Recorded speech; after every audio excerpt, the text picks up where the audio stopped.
All right, good afternoon, everyone. I'm Louis Wolfenden with the Energy Standing Content Committee. We're going to be speaking today about what makes an energy project work. And I have a couple other committee members here, Ken Kubarak, Larry Bentley. I think that's everybody who's here from the committee here today. So we're going to spend some time talking. We're going to have some case study presentations from 3 different chapters. I guess 4 different chapters with you representing the professionals as well. And then we're going to have a little bit of discussion time and wrap up talking about energy resources available for EWB USA projects. All right, so first I wanted to talk a little bit about what the Energy Standing Content Committee is. So this is a group of subject matter experts, everything from electrical, mechanical, a variety of different energy technologies that are used in the developing world. So we're really dedicated to serving EWB USA through creation of guidelines, recommendations, direct service, and educational efforts as well. But I want to step back a little bit and just talk about what is energy in EWB. So energy is about 7% of EWB USA projects that are in that energy project box.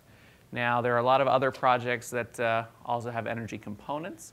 So I think we're a little bit bigger than that, but we're a small slice of the overall project numbers of projects in EWB USA. So we have a lot of different technologies, and part of the struggle today is to actually cover as much as we can on a broad range of technologies. So we're not going to dig super deep on the technical side of things on some of those.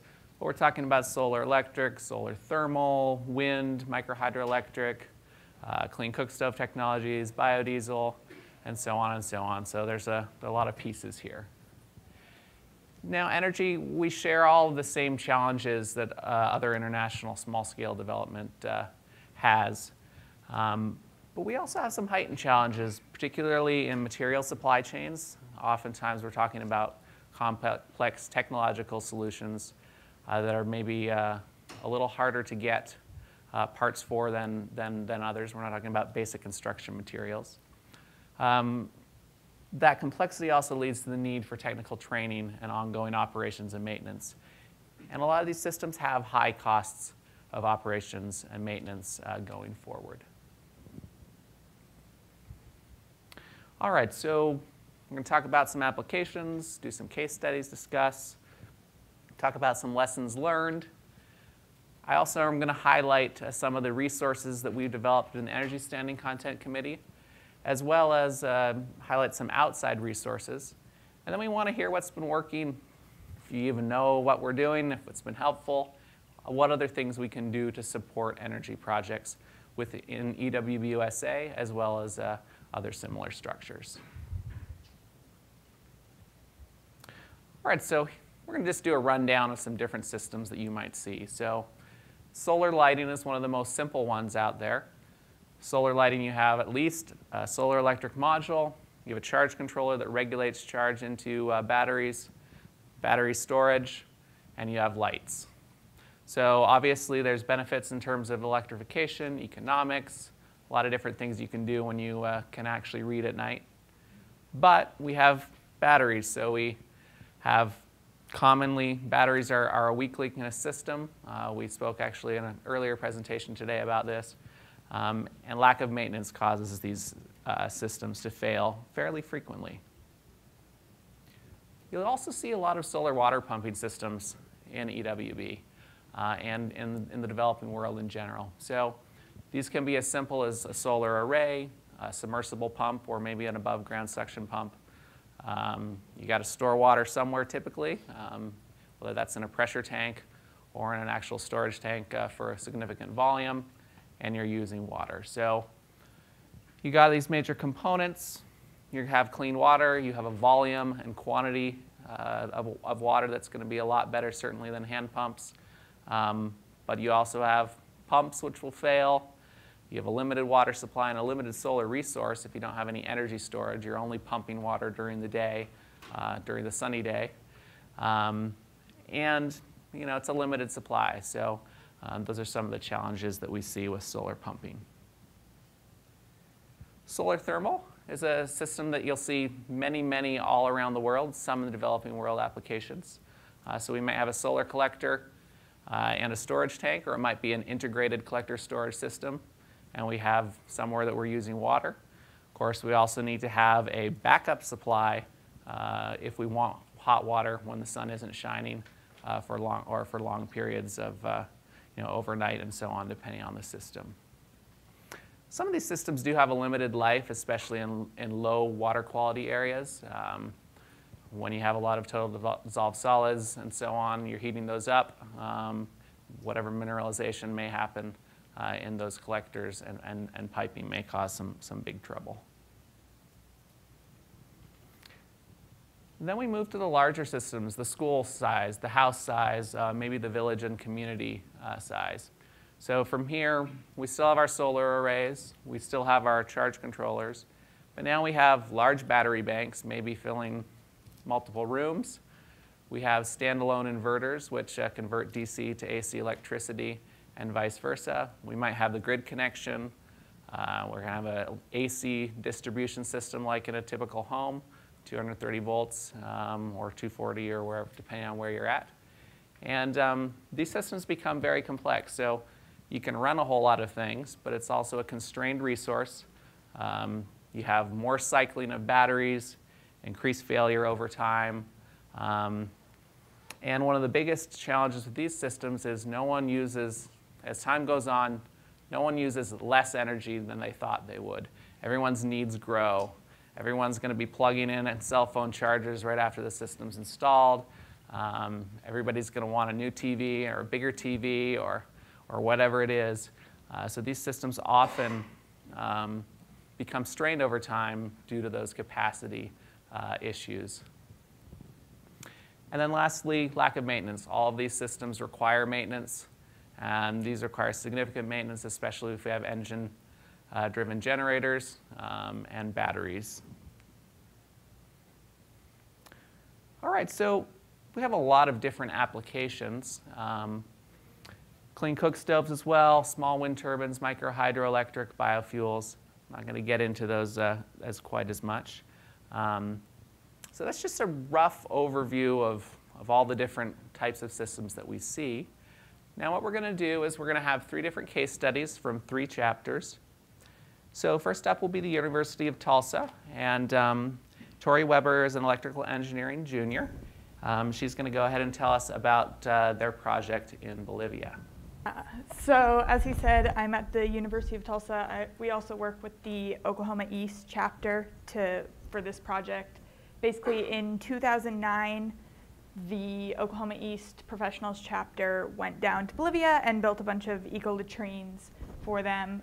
We joined them in a 2010 trip, and one of the things that really came up for them was they wanted hot water, because in Bolivia, up in the mountains, it's really hard to get hot water, and if the water is really cold, the community members don't wash their hands, they don't take showers, and it's a really big hygiene problem. So we decided to find a way to make an easy, simple solution for that. So we came up with this solar water heater, essentially.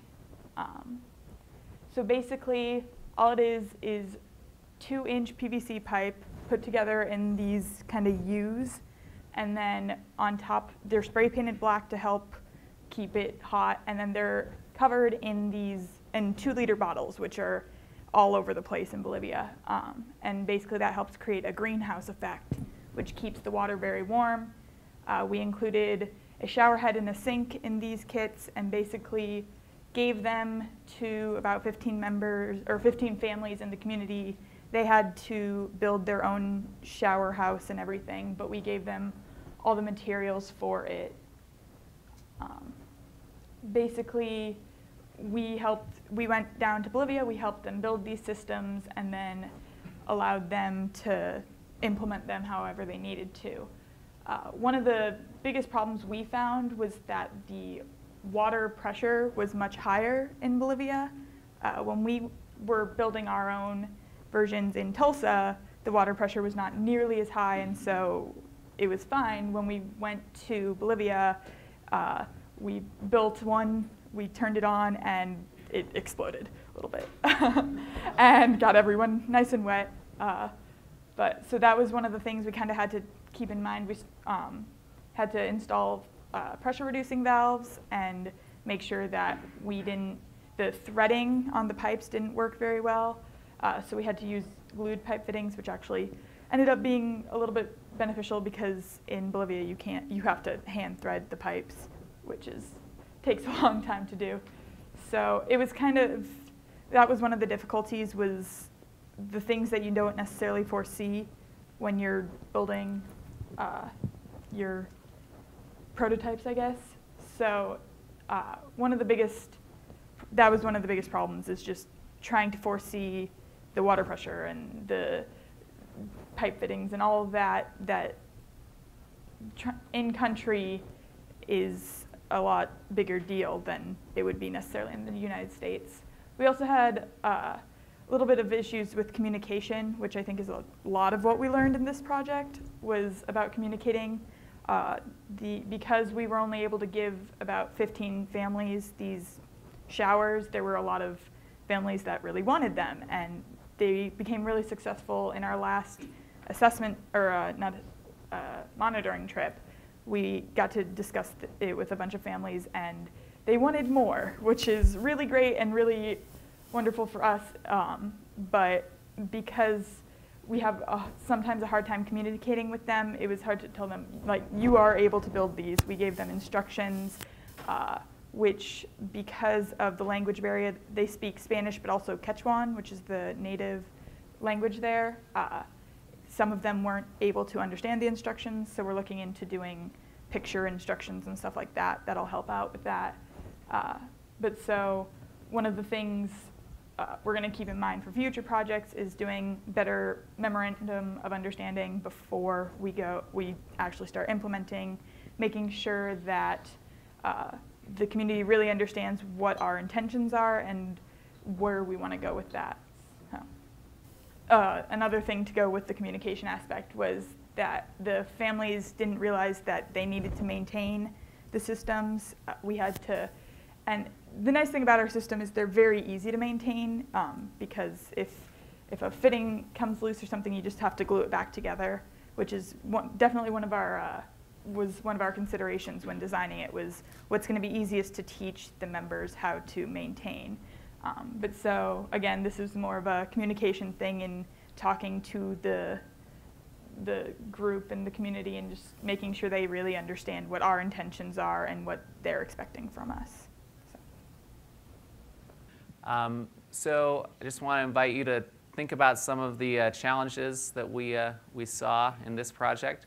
What we're going to do is go through all three of the case studies, and then we're going to kind of open it up to a discussion and kind of do a little postmortem on those cases, as well as go ahead and speak about any other experiences that any of us have had as well. So next up is Taylor Montgomery from the San Diego Professional Chapters, speaking about their project in India. Okay. My name is Tyla from San Diego Professional Chapter, talking about the project we implemented in India. The community is called Chakacherla Peta Padapapelam. It's really interesting to hear the locals say that and try saying that 3 times fast. So we implemented first a water project, and then we implemented a solar project as a follow-up to the water project. So the community was ravaged from the 2004 tsunami. They rely on a local aquifer, and it became contaminated not only with seawater, but because of the flooding in the region, also with bacteria and all sorts of nasty stuff. So after tons of analysis, we determined that reverse osmosis, surprisingly, looked like the most sustainable solution for this community, basically treating their existing water sources up to clean drinking water standards. They have aquifers, so they have wells, they have bore wells all over the community. So we did an aquifer test, determined that a bore well would be sufficient to pull enough water for the reverse osmosis system, because when you have reverse osmosis, at least half of your water does go to waste. So we determined that the well did have an adequate yield, and we would be able to pull enough water. So we also used an existing pipeline from the well located about a ½ kilometer away, from a previously, I'd say, a semi-failed EWB project. It was part of the tsunami reconstruction effort. Pipeline project that had semi-failed, we were able to rehabilitate that pipeline and use it to convey the source water to the plant. We also designed a structure and the reverse osmosis facility. And because what ultimately determined to be, an unreliable power grid to the system, reverse osmosis, because it utilizes high pressure power pumps, uses a lot of electricity, and the electricity became more and more unreliable in this region due to power cuts from the local government, from the local utility, as well as the price of electricity drastically increased over time. So there were seasonal variations in the price of electricity, as well as general increases in electricity. And what we determined to be the next step would be to get them off the grid. We looked at doubling the capacity of their RO equipment. Well, that would just continue their reliance on grid power, grid electricity. So utilizing their existing water treatment system, we decided to go with solar panels on the roof. I think in the previous slide, yeah, you can see this is the construction of the solar panels on the roof of the existing RO building. It's a 5.4 kilowatt system. We were able to put the CPU and the batteries. It's got battery backup power. We were able to put the batteries inside the existing building. The only drawback was that it's really hot and humid inside the building. We needed to install fans and made sure that the building had adequate ventilation. We took away some of their window space, so they don't get to open all their windows and let the breeze through the building, but that was a concession they were willing to make. Let's see, it's a 15 kilowatt, we designed it for a 15 kilowatt surge load. It's got 5.7 kilowatts of running load. And we also trained the community to turn on the equipment sequentially so that we didn't have to design the solar system and the CPU and everything for the peak surge. So they turn on one pump at a time, wait a couple seconds, turn on another pump, and that way we could save on some of our costs. Of course, the community, we have very strong connections with the community, with the newly created water board that was instilled as part of our water project implementation. We have our local NGO, it's a social services provider, so they really helped empower the community, and they did the outreach and the education, helped instill why the clean water was important and also why the solar energy would be a good next step. We got the community's buy-in with the solar power. We told them it was expensive. We ran a sustainability analysis. We determined how much more money they would be able to charge for the water. They have a pay-as-you-go system. It's on the next slide. So they have a pay-as-you-go system for the water. The community members that buy water, they buy a monthly punch card for 150, 200 rupees, something like that. And that money goes towards paying for the repairs and maintenance for the plant.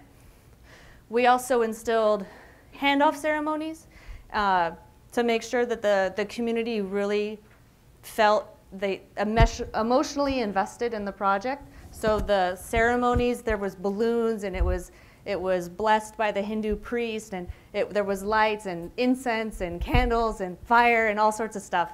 But we had really big parties to help instill that, yes, the project is owned by the community, and it's worked. They've paid for the maintenance and repairs. They have whenever the equipment goes out or if there's a problem, they've replaced tanks that have busted. They call the RO equipment provider directly. So I think whatever we've done has worked. And that's about all I have as far as the RO project. I mean, I could go into so many, and the solar project. I could go into so much detail, but we have a poster, and so we'll be available tonight if anybody has any questions. Thank you so much. And there are a couple questions. Should I wait or? No, let's take a, I think we have time to address them now. If you want quickly. I just have some quick technical questions. For that 5.6 kW system, what's the runtime on that typically that you get out of that battery system? James? Typically one. We design it for 1 day. 1 day. 1 day on battery. Any other questions? Yeah. What was your community? what was the percentage of community investment that you had for these projects? Like, was it 5, 10%? So that's an interesting question. The water project, so we were grandfathered in for the water component of the project. We did not require the community to provide it, but they provided land and in-kind services. But for the solar project, we were not grandfathered in, and we were required to try to obtain that 5%. But actually what ended up happening was we went to the local government and we asked them, or our NGO asked the local government, and the community members, they went to the local government, asked for the money, 30,000 rupees. And they agreed. They said yes. So they came back to us and we signed our agreements and said, okay, we have the money in hand. But then what actually ended up happening was the politician who promised the money lost the election. We were in India and we didn't get they didn't follow through with the money. So we actually did not get the 5% contribution, which ended up being like $900 about. And then just another quick question. The community water board, were those the people that you trained to take care of the PV system also? Yeah, so the water board is comprised of the village elders. So they're the respected elders in the community. They make the decisions for the plant, and they manage the finances and the bank account and all that stuff. So they oversee the operation, but we have 3 full-time operators at the plant, and they are trained. But also there's several members of the board that are trained just because they're interested. And there's so many checks and balances. There's even kids, there's members of the families that are trained. So if someone's sick or they can't come, somebody else can come in and they can run the plant. Mm-hmm. How many people does this RO system serve? So there's about 4,000 people in the community. And it was designed for basically about 3,000 people. And knowing that some people, it would just be difficult to convert everybody over to drinking water, to have to purchase water. So I'd say about 3,000 people. 1,500 people were buying water on a regular basis before the solar system was installed. And so the solar system was installed to try to increase that number back to the 3,000 people that we were originally designed for. But we're still in the monitoring phases. The solar system was installed just this last spring. So we're still in the monitoring phases to see how many people are going to on-ramp up and purchase water.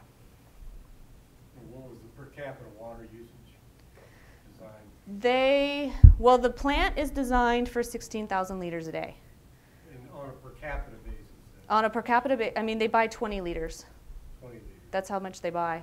They have a punch card, and each punch on their card is 20 liters per day. And some of the wealthier families, or during the peak summer season, they'll buy 2 punches per day. But for the most part, 1 punch. And they only use that for drinking. They still use their aquifer for other uses, washing and things like that. Mm-hmm. Did you say you had to repair the pipeline and the existing well, or just the pipeline? We had to repair the existing pipeline. It was from the tsunami reconstruction effort.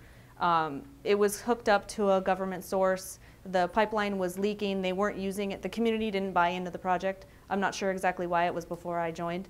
But it was leaking, and they had taps that whenever the water turned on, the taps would just run and flood the streets. So we cut off all the taps, and we hooked the pipeline up to a bore well, and we use that pipeline now to convey the water to the plant. Oh, you're saying it was connected to a municipal source? It was connected to a municipal source previously, but they weren't using it as intended. So it was just flooding the street. Like it was connected to a automatic source of water, or an automatic well or something that came on at 4 p.m. every single day, no matter what. And then the taps just flooded. And so people would run out and then fill their buckets, but then still it would just flood. So we capped all of that off, so they don't have that supply anymore. I saw that you listed on there that you were a contractor for the solar portion of it. Yes. Could you talk a little bit about that? Our project did that as well, and we had some challenges. So I didn't know if you had challenges with that, or if it went smoothly, or what. I think we got really lucky that we found a for-profit but a social enterprise-based solar contractor. Their name is Selco, so they're located in India, and they implement projects for schools, for government buildings, I mean all sorts of, but it's all socially, it's for social investment projects, I guess.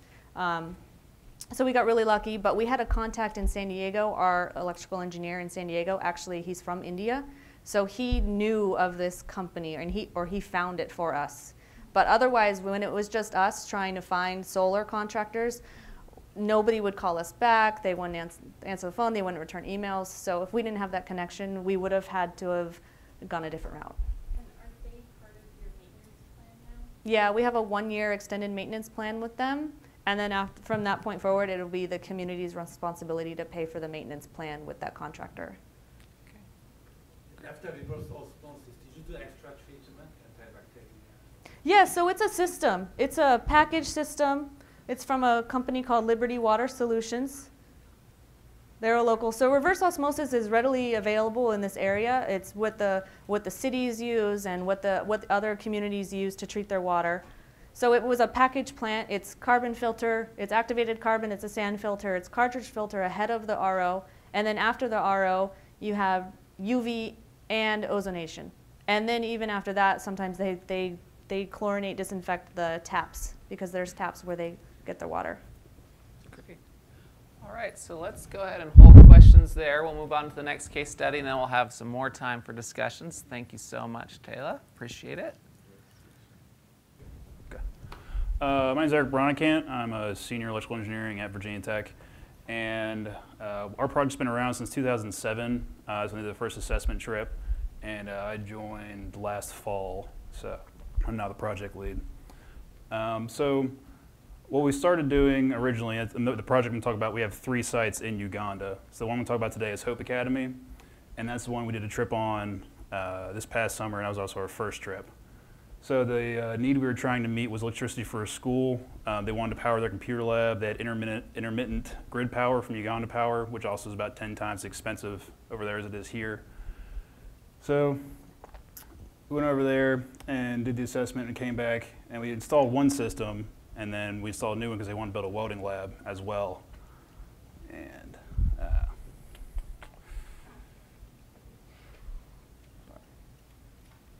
so I'm just blanking a little bit. So what really helped us over there was the fact that we had a really good NGO and a really good mentor. So we have constant communication with people on the ground over there. So whenever there's a problem with the system, specifically batteries are a large issue. Whenever those fail, as in your talk this morning, one battery goes bad, it can ruin a whole set of batteries. So it's really nice having good communication because they'll just give us a call, send us an email and say, hey, we're not drawing as much power from the panels as we should be. And we'll say, okay, just shut that series of batteries down, switch to the other one. You can still use the solar power during the day and have full access to that. Initially we had one system, now we have 2 there. The one we designed to take with us this past summer was actually for a welding lab, which wasn't completed when we got there. And I noticed somebody asked questions about the community contributing money to the funds. All of the buildings we've installed our systems on were actually built and funded by the NGO at those schools. So they have a large contribution, so it is in their best interest to make sure they know how to run these systems and keep them going.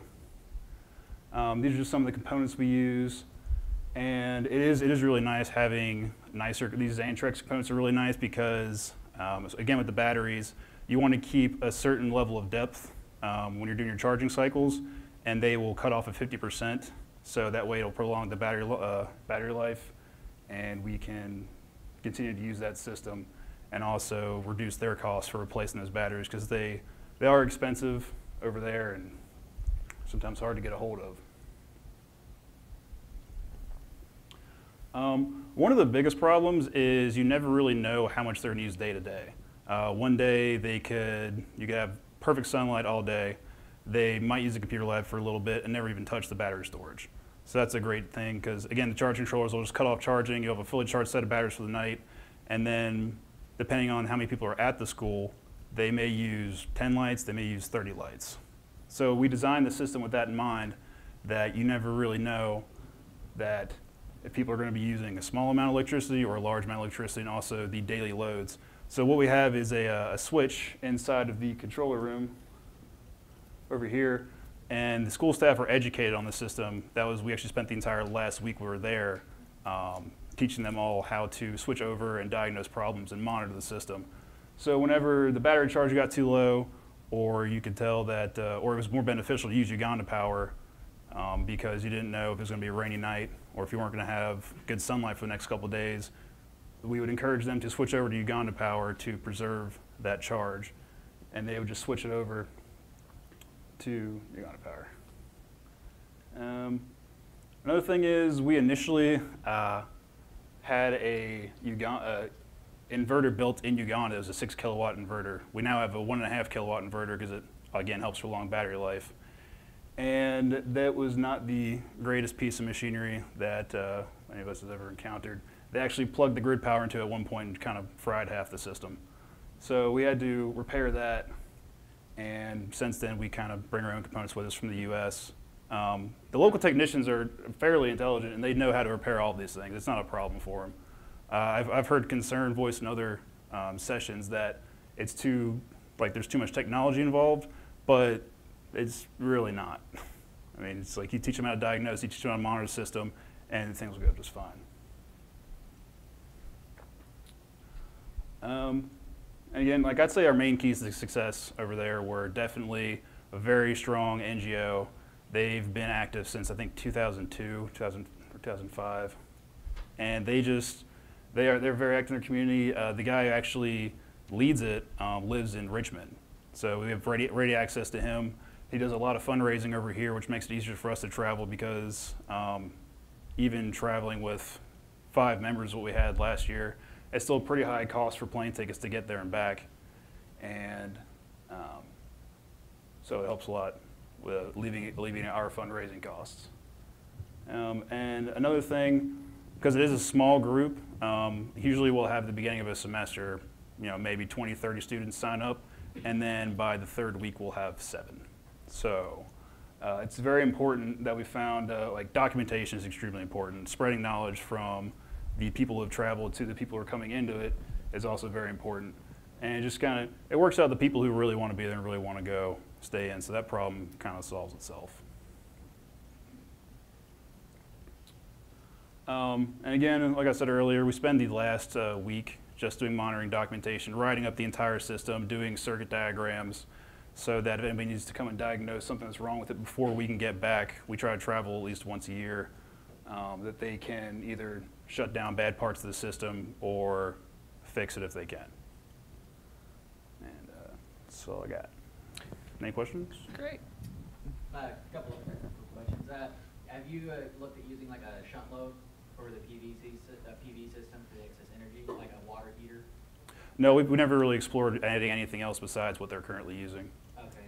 And is that a manual transfer switch then? Yeah, we actually have a breaker box. It's what that big box on the side and also that smaller box. These are actually connections for 2 systems. And on the left side, that was the old system before we hooked up the new inverter. So what will happen is they can go in and on the inverter and charge controller, there's readouts. And there's also LEDs displaying how much power is being used and peak load. So they can actually go in there and look at that. And if it's not like a necessary amount, they can just flip off. Because we also have panels lined up in series, so they actually flip off some of the panels that aren't using all of them. Did you instruct them to switch from the system you built back to the grid in certain situations because it would have overdrawn the batteries? No, it's in certain circumstances, it is because this is an emergency system. I mean, during the day it'll provide enough electricity for the whole school, but at nighttime you really want to save as much as possible, especially during the rainy season when you don't get as much sunlight. It's not. During the day, when you have good sunlight, it operates fully as like for all their electricity. It can completely replace Uganda power. Without the batteries? Without the battery, yeah, it goes straight from the sun into the inverter, and it applies for the loads of the school. Right. Oh, okay, so if the battery. Yeah, the battery's charged during the day, so they can use them at night. Right, and so what circumstances would constitute a time when you would tell them to not use the batteries? Specifically during the rainy season, because you never know if you're going to have a good day's sun. So like we don't advise them to completely use Uganda power, but to cut back on what they're using, and also, if necessary, to cut over to Uganda Power if the batteries drop below a certain. Because then the batteries will be yeah. there if there's an emergency Yeah. later. Okay. What's the capacity of your system? Currently, with the batteries, the new system is 2.4 kilowatt hours, and the old system, I think it's about the same. Yeah, they're about the same. It's just the other system. I don't think we have any pictures of it here, actually. Okay, yeah, the one basically in this building, they built that just for us to install this new system in, and that one powers most of the upper side of the campus. The other one is in the school building, and that powers all of these school loads. So they're on separate things. Does that answer your question? Okay. Any other questions for Eric? So I don't know a whole lot about Uganda, but does the infrastructure and kind of the grid in Uganda, does it not support a grid tie system? Either on a government level with subsidies or like any. Oh no, yeah, there's no kind of where you provide power and they give you kickbacks for that. There's nothing on that. It's no, basically it's the grid is, you know, it may or may not be there. Like while we were there, actually, I think they were working on parts of it. But while we were there, it would be off the entire day, and then it would come on around 9 o'clock at night and go off again at 4 o'clock in the morning. So, yeah. So, is the switch automatic or manual? It's these school administrators are taught when it is a good time to switch or not to switch. So that's part of the documentation pamphlet. We also give them, basically it's a day-long teaching tour. Like we go around the whole school and show how everything works. And they are able to decide when or when not to flip that switch to turn the system on or off. Have you been doing monitoring on it, like with an even demon, just tracking the usage to see? We showed the school administrators how to monitor the system, and we get biannual updates on how it's running. So. Great. Well, thank you, Eric. Thank you for all the chapters for presenting your case studies. Can we get a round of applause for all three of them? So I wanted to actually circle back and give anyone a chance to ask any direct questions of Tori from University of Tulsa on the solar thermal side of things before we go on to an open discussion. So any questions?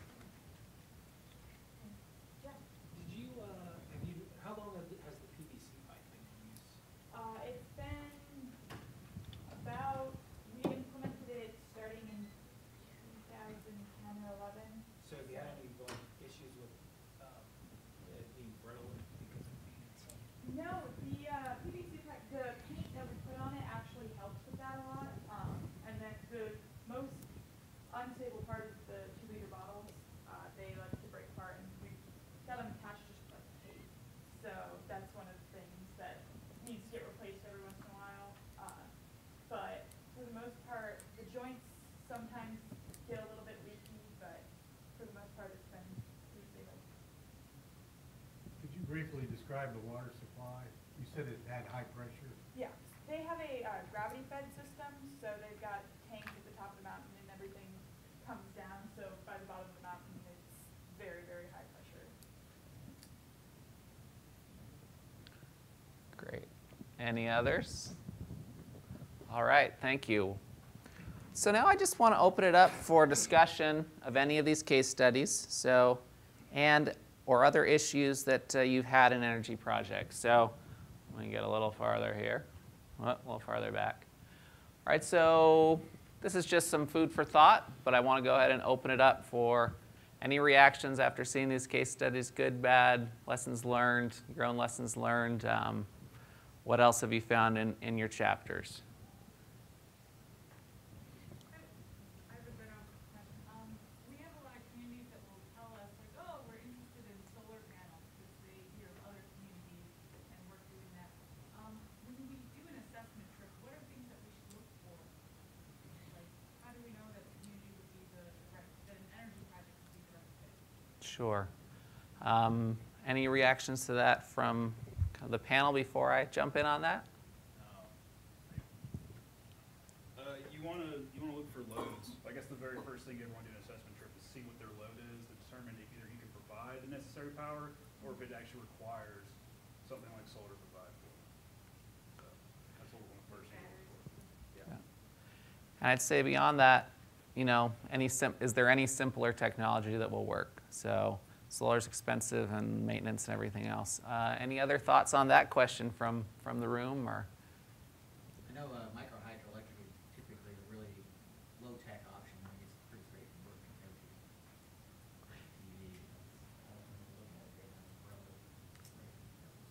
PV. It can be.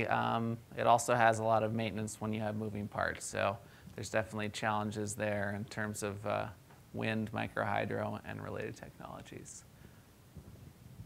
If you have the micro-hydro is just an example, but if you have distance between where the electrical generation is and the loads, Mm-hmm. you have to trench the wires, hang the wires, how do you get the, and which place do you put, and in which place do you put the inverter? Sure. So that's a really important question, and you know, every site is a little different. But there are a lot of different ways to do it. There's ways we do it here, and there's ways we might do it elsewhere. So ideally, you're relatively central on your power plant and your inverter, and you're branching out from there. But each case is a little different. If you can run it at higher voltages, of course, you have a better way to go. And also, sometimes you can run high voltage DC from a solar array to the location where your batteries and your inverters are. Those might be hundreds of feet away, and you'd have lower wire losses. So a lot of different ways to do that one. Any other comments from anybody else on that question? Yeah. Or another question? No, I had a comment. Great, go for it. Our chapter has a micro-hydro system, and we ended up running the wires underground, and the inverter was actually in the electrical closet, not at the inverter. Burying the wires. That's what we ended up doing. It was best for our community because our turbine was at the bottom of the cliff, so to do it like we had to go up the cliff and then into the community.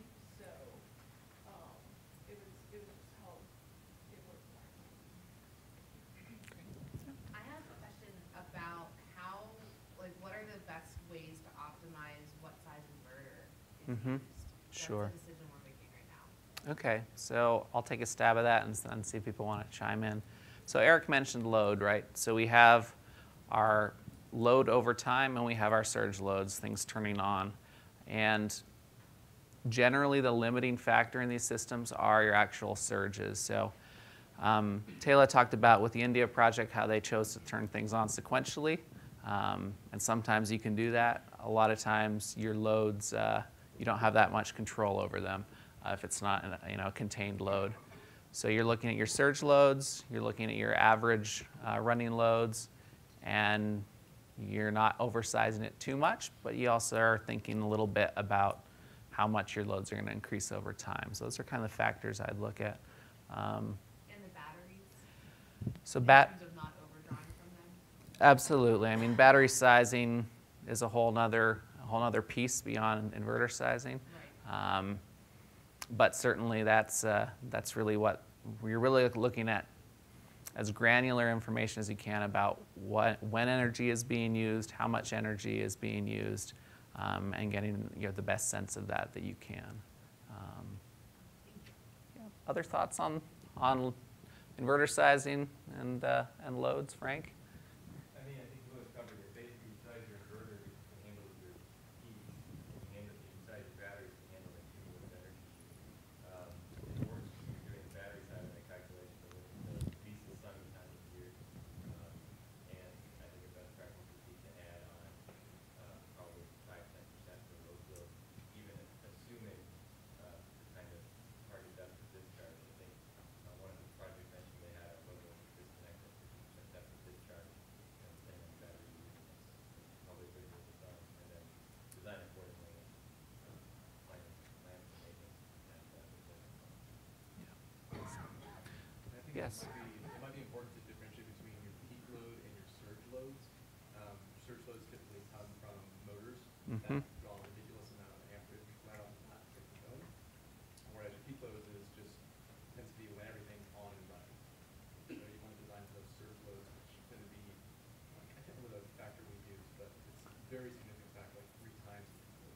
Sure.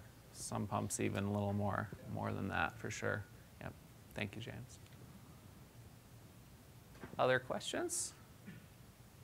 Other stuff you guys run across in your projects? What are you thinking about? What's keeping you up at night as you design things? I don't know if anybody else has experience with Arctic energy production. I know we're having to work on some stuff that's going to be in more of an Arctic environment, which is kind of another field. Anybody else? Does anybody have any experience? No. High latitude. No, I'm afraid I can't comment on that one either. But, Yeah, Arctic environments. So, 6-month battery autonomy? It's just challenging because there's not a lot of daylight, so solar is going to be out when you can do it, but it's usually high maintenance that you can get the real flash filled up. I was just talking to someone last night, one of the issues, said we have, but it's actually the moon still. It's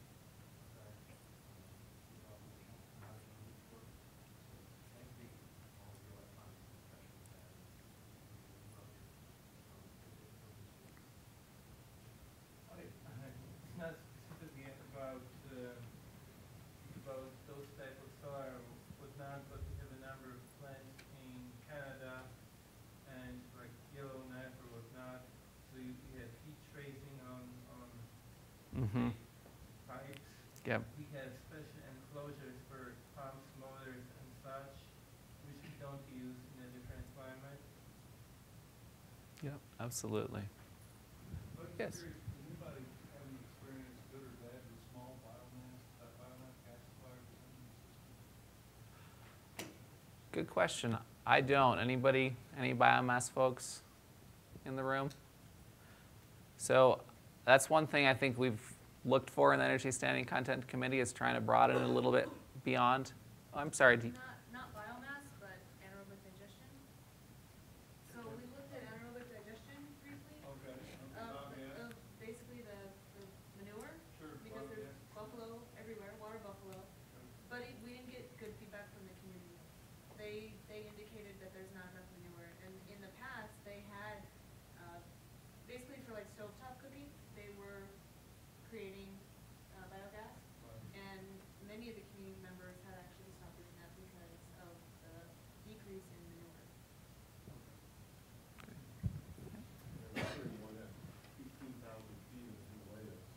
Oh, wow. Yep. Great. Okay, great.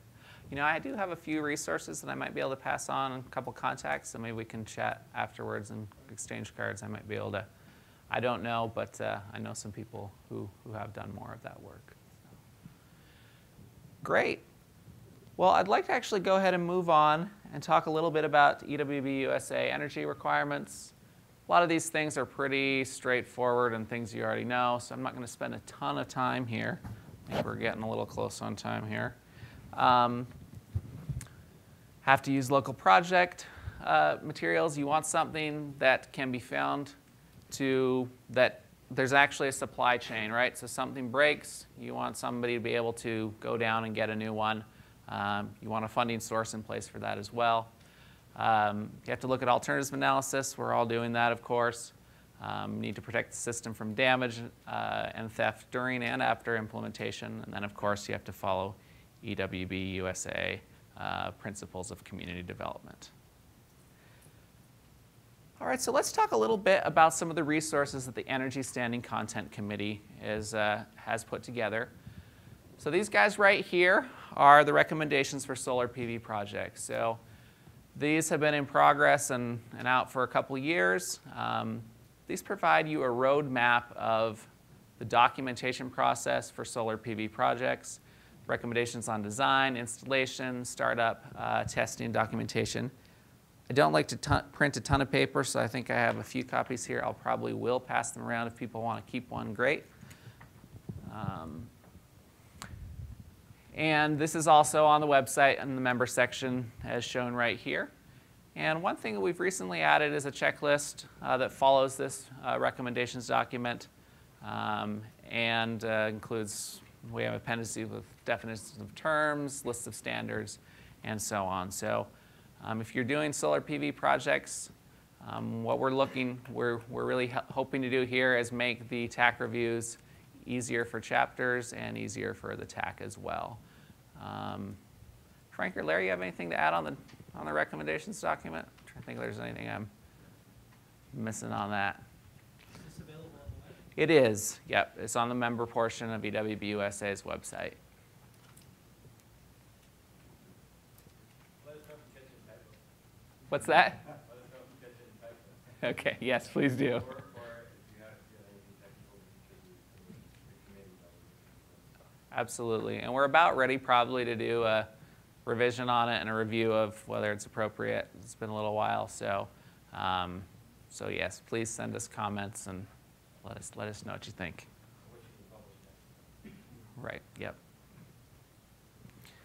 So the next resource I want to talk about is Ewb Usa Energy Blog, which is ewbusaenergy.blogspot.com.